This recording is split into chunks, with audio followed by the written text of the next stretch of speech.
कहानी की शुरुआत होती है और हम एक लड़की को देखते हैं जिसका नाम हार्पर होता है। हार्पर इस टाइम काफी अपसेट नजर आ रही थी क्योंकि वो एक काफी गहरे सदमे का शिकार है। असल में कुछ टाइम पहले ही उसके हस्बैंड ने सुसाइड कर ली थी। उसके सुसाइड करने की वजह ये थी क्योंकि हार्पर अपने हस्बैंड से डिवोर्स लेना चाहती थी, जिस पर हार्पर के हस्बैंड ने कहा कि बेहतर होगा कि तुम डिवोर्स ना लो, क्योंकि अगर तुमने डिवोर्स ली तो मैं सुसाइड कर लूंगा, मार लूंगा खुद को। अब यहाँ पर हमें ये बात पता चलती है कि उन दोनों की आपस में बिल्कुल भी नहीं बनती थी और यही वजह थी कि हार्पर ये रिश्ता हमेशा के लिए खत्म कर देना चाहती थी, क्योंकि उसका जो हस्बैंड था वो एक काफी गुस्से वाला इंसान था। इसी वजह से हार्पर तंग आ चुकी थी और उसने सोच लिया था कि वो ऐसे गुस्से वाली जालिम इंसान के साथ बिल्कुल भी नहीं रहेगी। फिर एक दिन हम देखते हैं कि उन दोनों का बहुत ज्यादा ही झगड़ा हो जाता है, जिसकी वजह से हार्पर के हस्बैंड ने उसे काफी मारा। तब इस बात की वजह से हार्पर को इतना गुस्सा आया कि उसने अपने हस्बैंड को धक्के देकर घर से निकाल दिया। तब उसी टाइम उसके हस्बैंड ने छत से कूदकर सुसाइड कर ली और अपनी जान ले ली।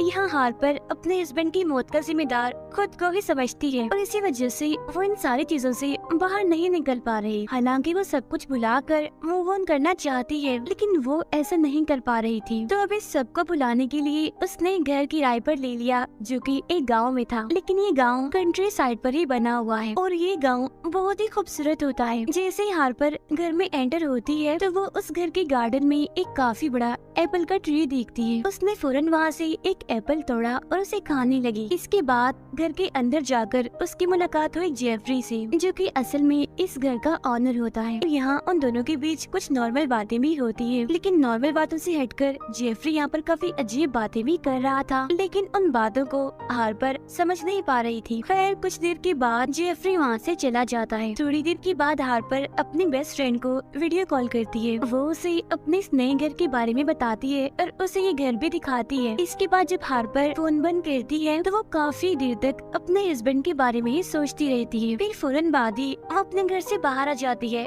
वॉक करने के लिए। अब वॉक करते करते वो जंगल में आ जाती है, लेकिन यहाँ पर उसे डर नहीं लग रहा था, बल्कि यहाँ पर तो उसे काफी अच्छा लग रहा था। फिर कुछ ही देर के बाद यहाँ पर बारिश होने लगती है, जिसकी वजह से मौसम भी प्यारा हो जाता है और आस पास का नजारा भी, और हार्पर इन सबको काफी इंजॉय कर रही होती है। अब इसी तरह चलते चलते हार्पर एक पुराने टनल के पास पहुंचती है, लेकिन जब वो उस टनल के अंदर जाती है तो उसे वहाँ पर अजीब सा सुकून मिलने लगता है। फिर वो यहाँ पर जैसी आवाज लगाती है तो उसकी आवाज वहाँ पर इको होने लगती है, यानी कि उसकी आवाज टनल की दीवारों से टकराकर वापस आ जाती थी और इसकी वजह से ही गूंज पैदा होती थी। और फिर बाद में ये आवाज हल्की हल्की मध्यम होती जाती। यहाँ आकर हार्पर को काफी अच्छा लग रहा था, वो यहाँ पर काफी खुश थी। लेकिन तभी उसकी नजर टनल की दूसरी साइड पे पड़ती है, जहाँ पर एक आदमी बैठा होता है जो कि काफी अजीब लग रहा था। और अब देखते ही देखते वो आदमी उठता है और भागकर हार्पर की तरफ ही आने लगता है। अब ये देखकर हार्पर काफी घबरा जाती है। इसी वजह से वो फौरन ही टनल से बाहर आ जाती है। बाहर आने के बाद वो जंगल की तरफ भागने लगती है, लेकिन आगे जाकर वो रास्ता ही भूल जाती है। उसे ये याद ही नहीं होता कि वो कहाँ से आई थी और अब उसे कहाँ जाना है। अब भागते भागते वो एक और टनल के पास पहुँचती है, लेकिन ये वाली टनल खुली नहीं थी बल्कि ये बंद थी। इसी वजह से हार्पर एक दूसरे रास्ते पर चल देती है, जहाँ आगे जाने पर उसे बहुत सारे पुराने घर दिखते हैं, जहाँ पर कोई भी नहीं रहता था और वो बंद थे। अब क्योंकि यहाँ का मौसम काफी खूबसूरत था, इसीलिए हार्पर फौरन से अपना मोबाइल निकालती है और आसपास की पिक्चर्स और वीडियोस बनाने लगती है। लेकिन तभी अचानक से उसकी नजर उसी अजीब सी आदमी पे पड़ती है, जिसने कपड़े नहीं पहने हुए थे और वो अजीब हालत में खड़ा हुआ था। अब उसे देखकर हार्पर काफी डर जाती है और फौरन ही वहाँ से भागने लगती है। फिर किसी तरह उसे सही रास्ता मिल जाता है और वो अपने घर पहुँच जाती है। घर पहुँचने के बाद वो दोबारा से अपने फ्रेंड को कॉल करती है और जो कुछ उसके साथ जंगल में हुआ वो अपने दोस्त को भी बताती है। तभी अचानक से उसकी नजर फिर से उसी अजीब आदमी पे पड़ जाती है, जो कि हार्पर का पीछे करती करती उसके घर तक आ गया था। तब ये देखकर हार्पर फोन बंद करती है और फौरन से दरवाजे को बंद करने के लिए चली जाती है, लेकिन दरवाजा ठीक से बंद नहीं हुआ था, वो अभी भी थोड़ा सा खुला हुआ था। अब यहाँ पर हार्पर काफी घबराई होती है, लेकिन फिर भी वो हिम्मत करके आगे बढ़ती है और दरवाजे को बंद कर ही लेती है। लेकिन वो अजीब आदमी जो कि घर से बाहर खड़ा हुआ था, वो दरवाजे के एक होल से अपना हाथ अंदर डालकर उस दरवाजे को खोलने की कोशिश करने लगता है। अब ये देखकर जल्दी से हार्पर पुलिस को कॉल कर देती है। तब कुछ ही देर के बाद पुलिस वहाँ पर आ जाती है और उस आदमी को अरेस्ट कर लेती है। जी हाँ, उस आदमी को पुलिस अपने साथ ले जाती है और उसे जेल में बंद कर दिया जाता है। इसके बाद हमें अगली सुबह का सीन दिखाया जाता है, जहाँ हार्पर एक चर्च में जाती है। वो वहाँ पर एक पत्थर देखती है जिस पर अजीब तरह की तस्वीर बनी हुई थी, लेकिन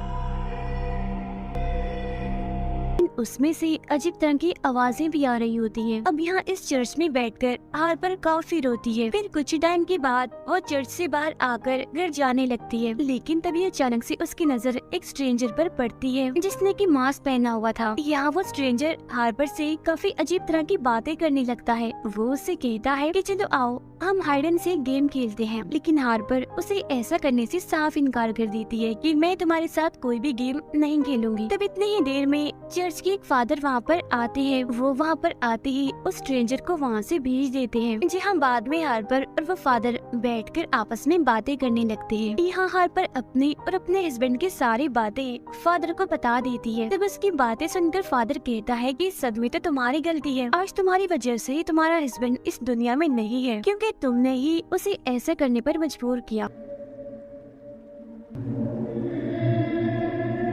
अब ये सुनकर हार्पर काफी हैरान तो होती है, साथ ही साथ उसे फादर पर काफी गुस्सा आने लगता है। इसी वजह से वो वहाँ से चली जाती है। रात को हार्पर एक बार में जाती है ड्रिंक करने के लिए, जहाँ उसकी मुलाकात दोबारा से होती है जेफरी से, यानी कि घर के ऑनर से। तब यहाँ पर वो दोनों बातें करने लगते हैं, लेकिन तभी यहाँ पर वो पुलिस ऑफिसर आ जाता है जिसने उस दिन हार्पर के घर से उस अजीब सी आदमी को अरेस्ट किया था। यहाँ वो पुलिस ऑफिसर हार्पर को बताता है कि हमने उस आदमी को छोड़ दिया है, यानी कि जेल से आजाद कर दिया है, क्योंकि उसके खिलाफ कोई केस ही नहीं बना, हमारे पास कोई सबूत ही नहीं था। अब ये सुनकर हार्पर को इतना गुस्सा आता है कि वो उस पुलिस ऑफिसर पे भी काफी गुस्सा करते हुए वहाँ से बाहर आ जाती है। लेकिन जब वो रास्ते से जा रही होती है तो उसे ऐसा फील होता है कि जैसे कोई उसका पीछा कर रहा है, और ये बात सच भी थी, क्योंकि उसका पीछा वही अजीब तरह का आदमी कर रहा था। अब इस वजह से हार्पर इतना घबरा जाती है कि जल्दी से घर पहुँचने के लिए वो वहाँ से भागने लगती है। अब घर पहुँचते ही वो दोबारा से अपने फ्रेंड को कॉल कर देती है और उसे भी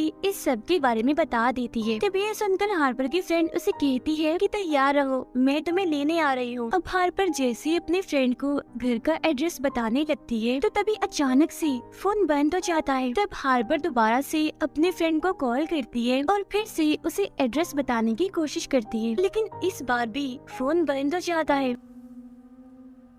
इसके बाद हार्पर ने टेक्स्ट मैसेज के जरिए अपने फ्रेंड को घर का एड्रेस भेज दिया, जहाँ इस मैसेज का रिप्लाई बड़ा ही अजीब आया। रिप्लाई ये था कि I already know where you are, यानी कि मैं पहले से ही जानता हूँ कि आप कहाँ हैं। लेकिन अब इससे पहले कि हार्पर कुछ समझ पाती, तभी विंडो से उसकी नजर बाहर खड़ी हुई पुलिस ऑफिसर पे पड़ती है। तब फौरन हार्पर घर से बाहर पुलिस ऑफिसर के पास आती है और उसे पूछती है कि आखिर तुम यहाँ पर क्या कर रहे हो। लेकिन तभी अचानक से लाइट्स फ्लिकर करने लगती है और देखते ही देखते पुलिस ऑफिसर वहाँ से गायब हो जाता है। और तभी एप्पल के ट्री से बहुत सारे एप्पल्स नीचे गिरने लगते हैं। अब इस सारी सिचुएशन की वजह से हार्पर काफी डरी, काफी घबराई होती है। लेकिन तभी अचानक से एक आदमी भागकर उसी की तरफ आने लगता है, तब दरवाजे को बंद कर लेती है। लेकिन कुछ ही टाइम के बाद हम देखते हैं कि किसी ने घर की विंडो को तोड़ दिया और वही आदमी घर की दूसरी साइड से तोड़ फोड़ करने लगा।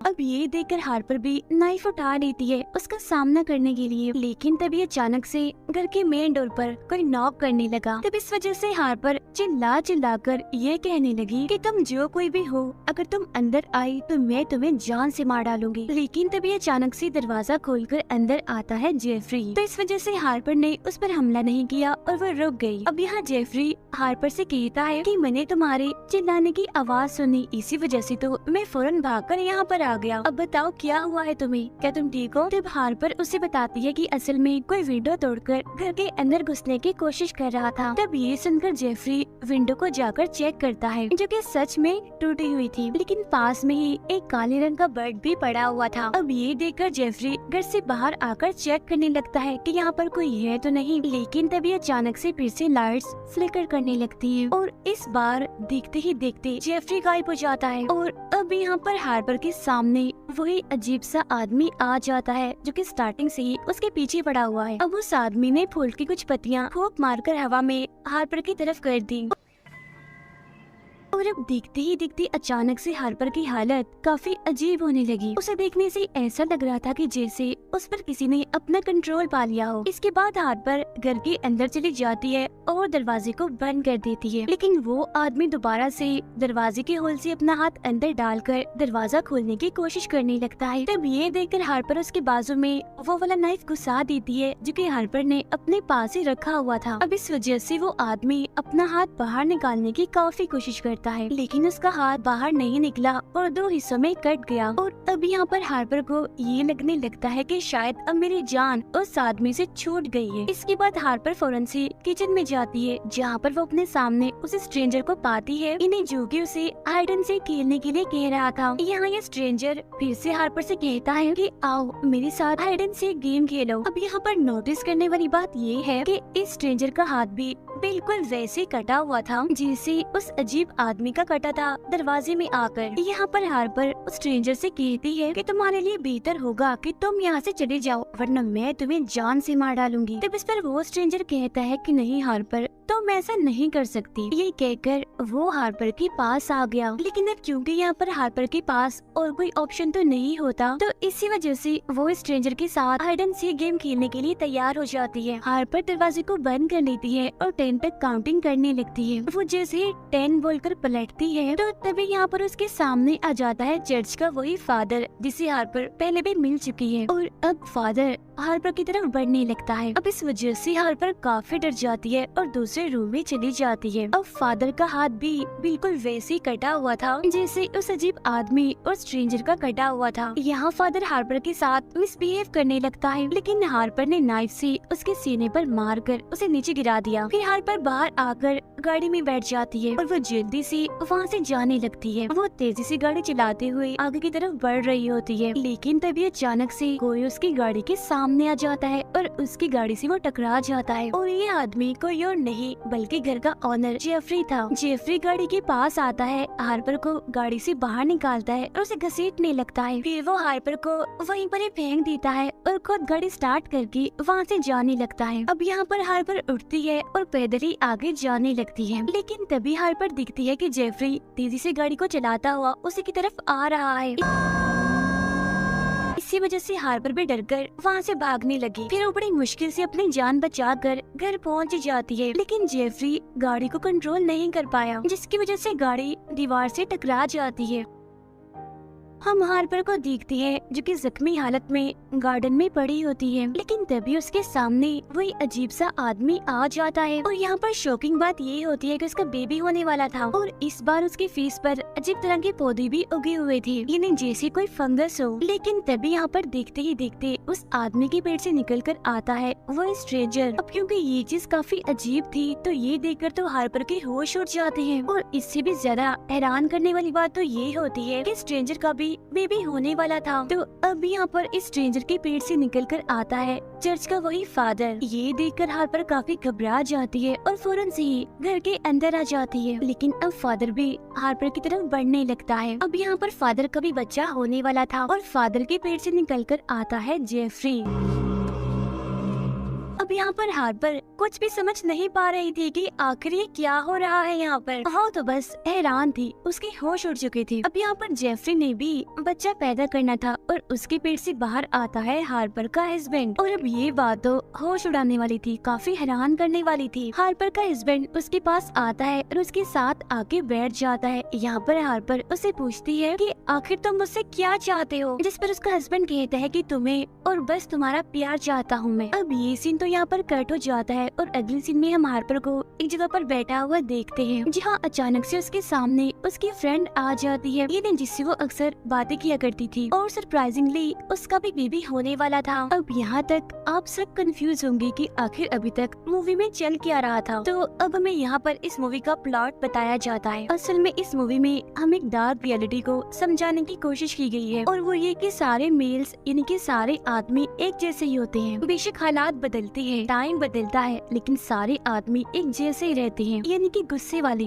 चिल्लाने वाले और औरतों को टॉर्चर करने वाले। और मूवी में बच्चों के बार बार पैदा होने का मतलब ये था कि अगर आदमी बच्चों को पैदा करते तो बच्चे भी एक जैसे ही होते। और जैसे कि मूवी में जो आदमी पैदा हुए थे वो सारे भी गुस्से वाले और जालिम थे। कोई हार्पर को डरा रहा था तो कोई इसके साथ मिसबिहेव कर रहा था, यानी कि इस तरह से हार्पर ने इन सभी का डर फील किया था। और फिर जब जेफरी ने हार्पर के हस्बैंड को पैदा किया और जब हार्पर ने उसे पूछा कि तुम क्या चाहते हो, तो उसके हस्बैंड के जवाब से ही हमें सारी बात समझ आ गई, क्योंकि हार्पर का हस्बैंड भी काफी गुस्से वाला एक जालिम इंसान था। वो हार्पर को अपनी प्रॉपर्टी ही समझता था कि मैं इसके साथ जो मर्जी करूं। इसी वजह से तो उसने हार्पर को ये कहा था कि मुझे सिर्फ तुम चाहिए और तुम्हारा प्यार। और अब यहाँ पर हैरान कर देने वाली बात तो ये होती है, मूवी के सारे मेल कैरेक्टर्स एक ही आदमी ने प्ले किए हैं, और वो होता है हार्पर का हस्बैंड, यानी कि जेफरी, फादर, वो अजीब आदमी और वो स्ट्रेंजर सब एक ही थे। बस हार्पर के हस्बैंड ने अलग अलग रूपों में हार्पर को डराने की कोशिश की, और ये सभी अलग अलग आदमी हार्पर को इसीलिए नजर आ रहे थे क्योंकि उसे उसके हस्बैंड ने पोजेस भी कर लिया था। और बाद में जो हार्पर का डर था वही उसके सामने लाया गया, और हार्पर पोजेस तब हुई जब उसने एप्पल खाया था, और उसकी पोजेस होते ही उसे अपना डर अपने सामने नजर आने लगा। अब इसे थ्रिलिंग सस्पेंस के साथ ही ये मूवी यहीं पर एंड हो जाती है।